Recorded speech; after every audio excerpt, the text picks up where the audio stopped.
Well, when we were thinking about this class today, I have to say the ideas that came surprised me, and it went in a direction that I hadn't thought about.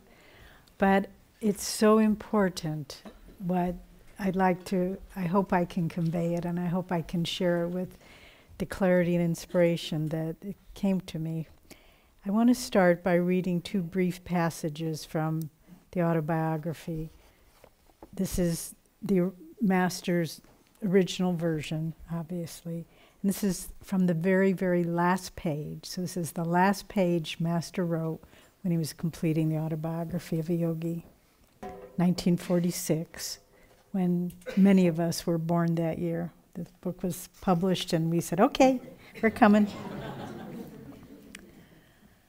Master says, far into the night, my dear friend, Dr. Lewis, the first Kriya yogi in America, discussed with me the need for world colonies founded on a spiritual basis, the ills attributed to an anthropomorphic abstraction called society may be laid more realistically at the door of every man.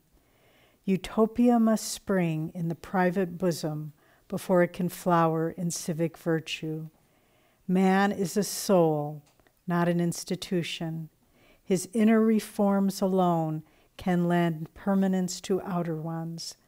By stress on spiritual values, self-realization, a colony exemplifying world brotherhood is empowered to send inspiring vibrations far beyond its locale. And then one brief sentence from the chapter I joined the Swami order. To fulfill one's earthly responsibilities is indeed the higher path, provided the yogi, maintaining a mental uninvolvement with egotistical desires, plays his part as a willing instrument of God.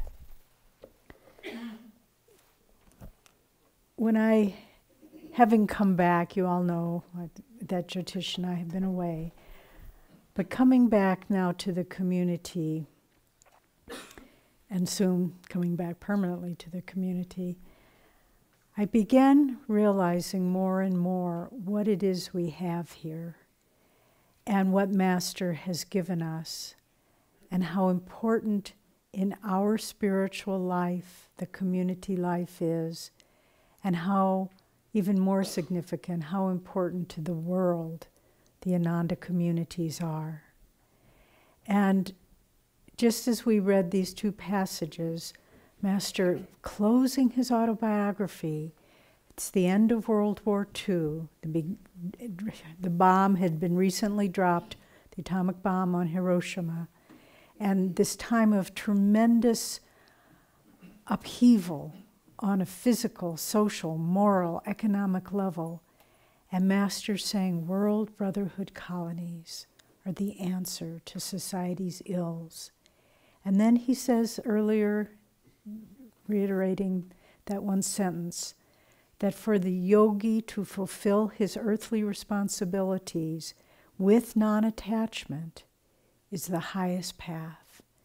And so here we are at this point in time, and Master has given us this incredible opportunity, both for ourselves and for the world, to live this life. And I began to realize that the community is a metaphor for being in tune with Master. As we tune in to creating this vision that Master had to change the world, that's how his consciousness is being channeled down into this world. And I thought it remarkable when the songs that David chose to sing, have the choir sing and the children sing, A New Tomorrow, and channels, Mother, we thank you, your joy shines in everything. Open these channels, and that's us, it's nature, it's the trees, it's the plants. Open these channels that the world once more may sing. And so I began to feel like not driving to the market or walking to the mailroom or coming to the expanding light, but moving in a sea of consciousness that's divine, that's master. You know, many years ago, Ophelia Sanchez, Irene's mother, was visiting here. She doesn't speak much English, and I've told the story many times, but it's something that I carry in my heart as a beacon of inspiration. That she was walking, went for a walk in a meadow, and then she was very late coming back, and Irene started to get worried. And finally she came back and she couldn't speak. And Irene was concerned that she had had a stroke. And she said, "Mama, let me call a doctor." And all she could say was, "No doctor, no doctor." And Irene said, "I just sat at her feet." She was sitting in a chair. And she said, she was my mother, but at the same time I felt I was sitting in the presence of a saint, of Divine Mother. And after a while, after a few hours, she started to be able to speak. And she said, "I saw Yogananda." And Ophelia is a devout Catholic. She's not a follower of this path. And Irene said, "What do you mean, Mama?" And she said, "I saw him in the meadow and we talked." And she said, "Well, what? You don't speak English." And how? And she said, "I don't know. We just talked."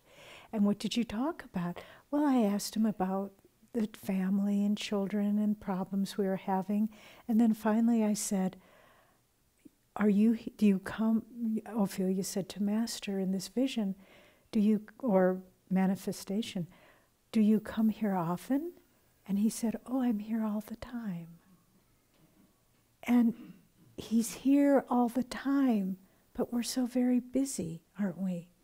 That we don't take time to stand back and say, the wind is Master's breath, the flowers are Master's joy, the vegetables are Master's sustenance, my friends are Master's love coming to me, and to see past the form of this community, to realize that deepening our relationship with Master is to see him in every aspect of our community life. And that's why these communities are important. It's not that there'll be innovative architecture or agriculture or technology. These are fine, they're creative expressions. But they're just springing from inspiration of wanting to expand consciousness into this world in different practical ways. But I began thinking, well, what are the qualities of our community that helps us go deeper in Master's, in our relationship with Master? Well, the first is the underlying cooperation and harmony. Once there was a woman who lived here in the community, and she just had a problem. She was really afflicted with not being able to get along harmoniously with others. I don't think she meant it, and it was a cause of great, great suffering in her life. But there it was. And she was just always rubbing people the wrong way, saying the wrong thing, offending people, etc., etc. She lives in all of us a little bit, doesn't she? And once there was a big blow up, and she came to Swamiji, and she said, "Swamiji, aren't I in tune?" And he simply said, "Attunement is harmony." And so it isn't, "Don't you like me? Aren't I a good person?" None of those things. She was a good person, and Swami loved her. But she hadn't been able to live in harmony. And so everything we do, and I'm not saying this as a corrective, I say it as an appreciation of the harmony that I see in this community. It's just people always trying. The other night, it was so dear. I was leaving it was just getting dark, and I had to drop something off, and we share upstairs, downstairs with Sahaja and Gopal. And Sahaja broke a bone in her foot. She's got this big cast on. And there she was limping out of the car. It was getting dark. And I said, "Where were you?" And she said, "Oh, I made dinner, brought it over to Lisa," who had broken her foot too. But it's just these little acts of cooperation and harmony, they build a fabric that people in the world at large don't even know the possibility of such a consciousness existing.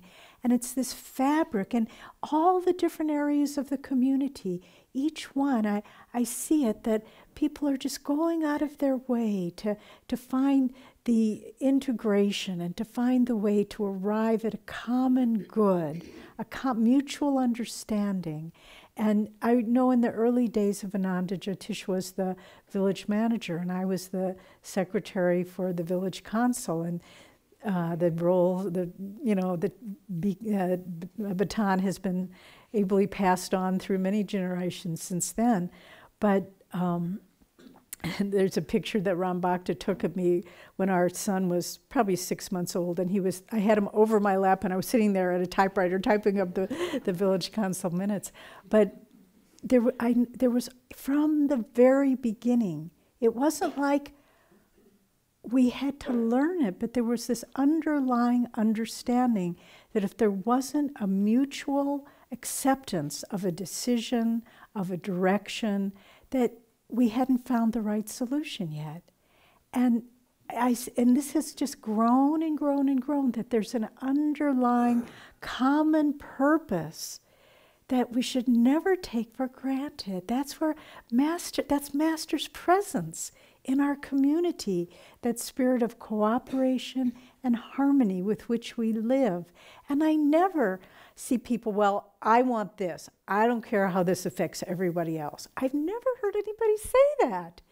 Maybe in little ways, but I know people come away from our housing meetings where there's 3 houses available and 18 people want to get them, and people come away from those meetings inspired because people sit there and they say, your need is greater than my need. And I remember even after the fire, when we lost everything we had, and a little bit of money, several $1,000s came in donations. And you know what we did with that money? We gave it to the people who decided they were leaving. They didn't want to help rebuild the community. They'd had it. It was a nice experience for a couple years, but I'm going to go and rebuild my life. And we knew what we had. We knew we had Master in this community. We knew what they were leaving. And we said, you need the money more than we do. And we gave them the money, not knowing.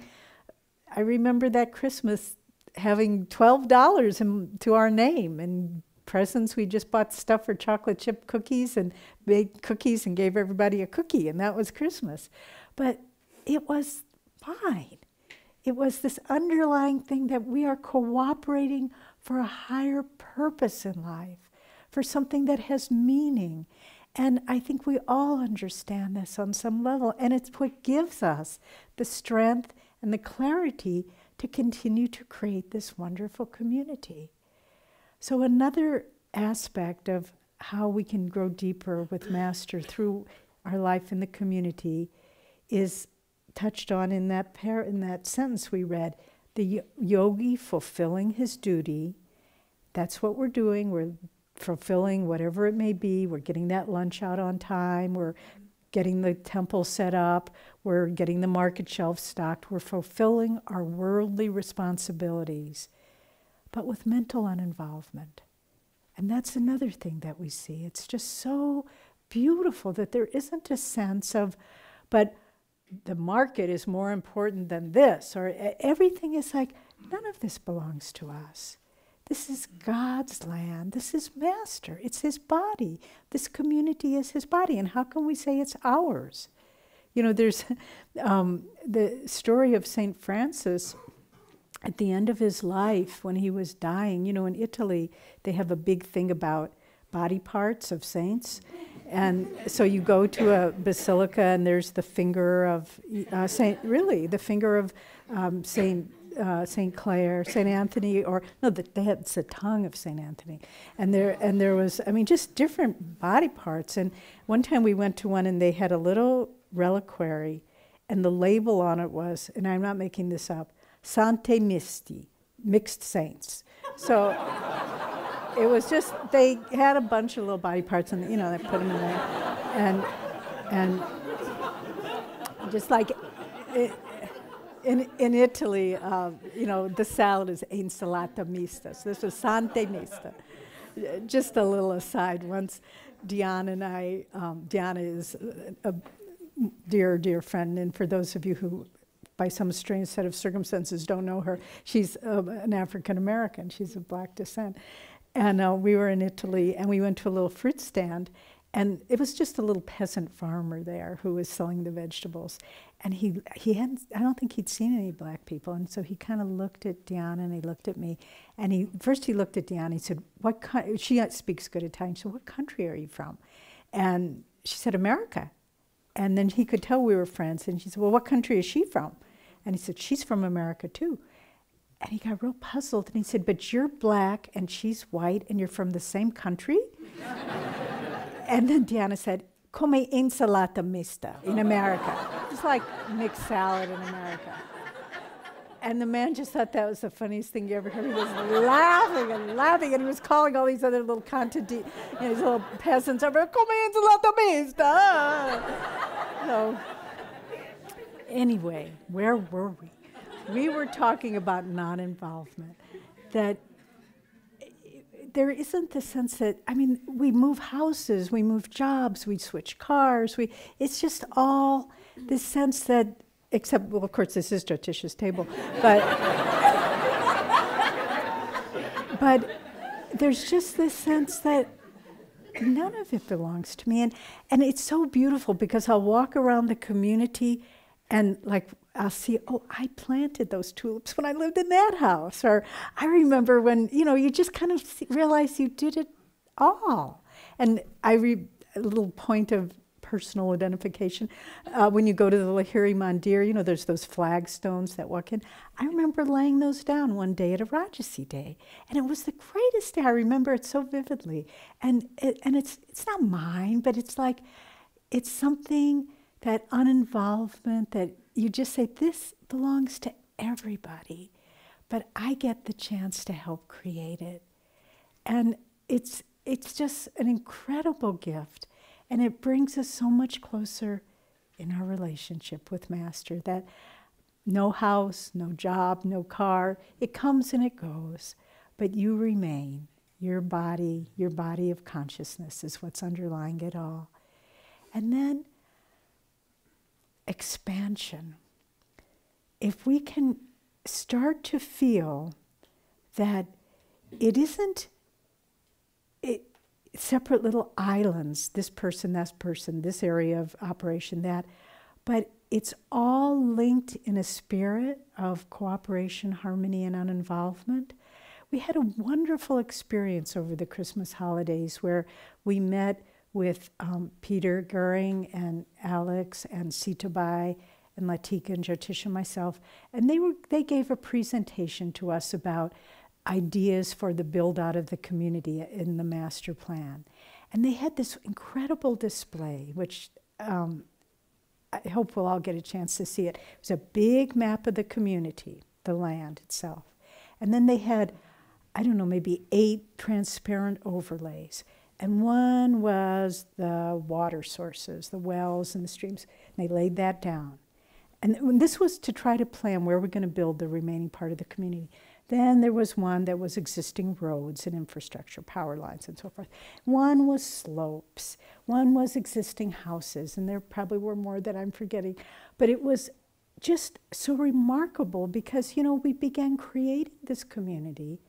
And we had no idea what we were doing, where we were going to put this and put a garden. Oh, another one, Ananta, was existing gardens, so that we wouldn't build there. And and yet, when you saw it all laid out like that, you thought, oh my God, there really was a blueprint for this thing that we didn't know about.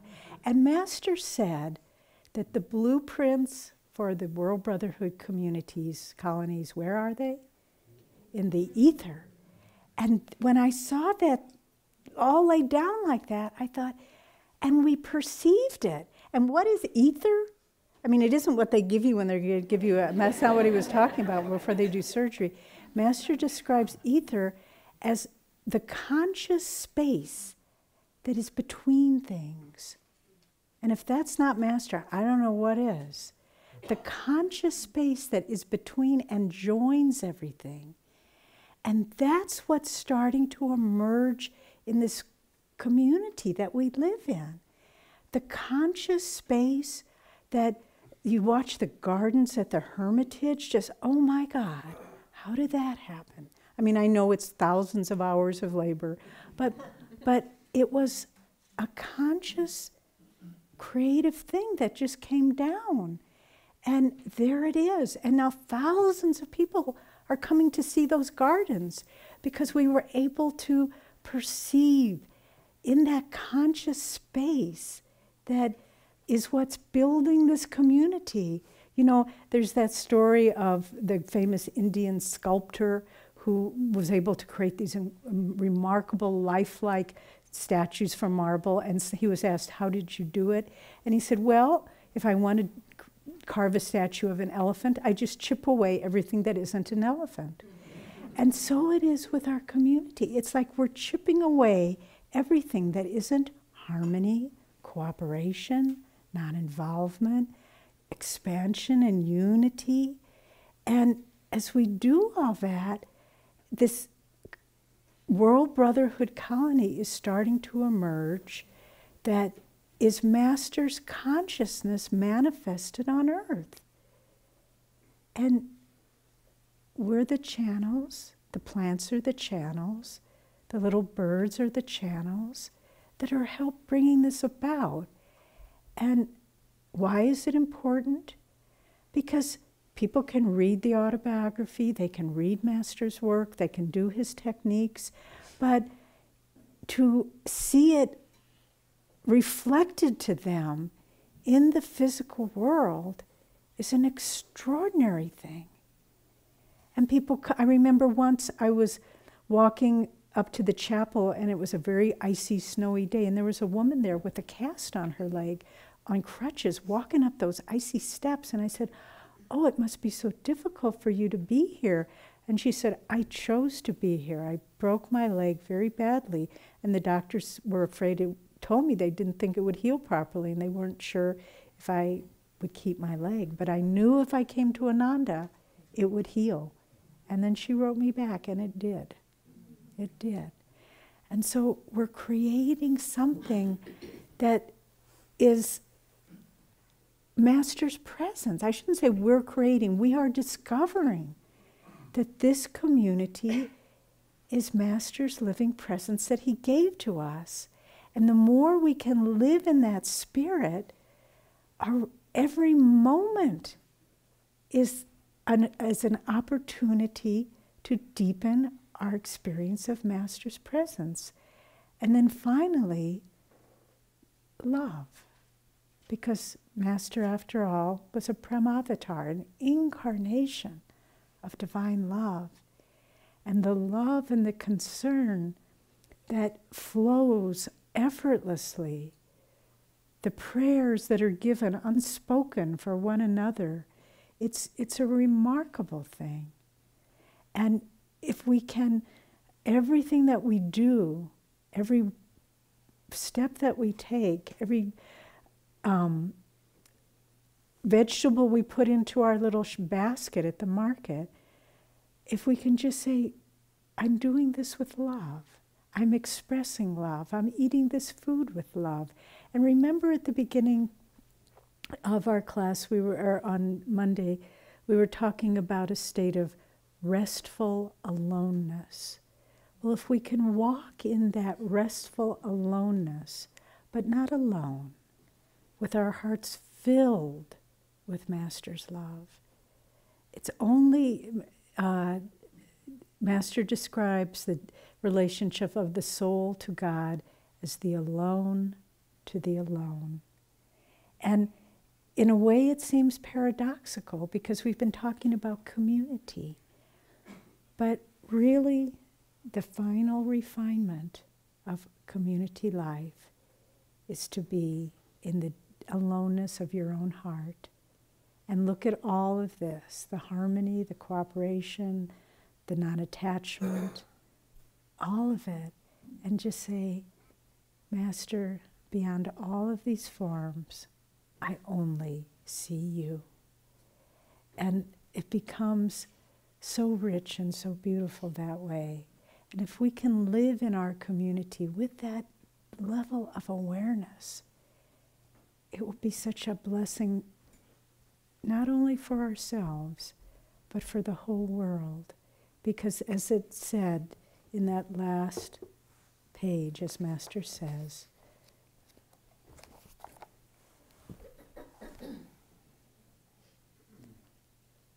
by stress on spiritual values, self-realization, a colony exemplifying world brotherhood is empowered to send inspiring vibrations far beyond its locale.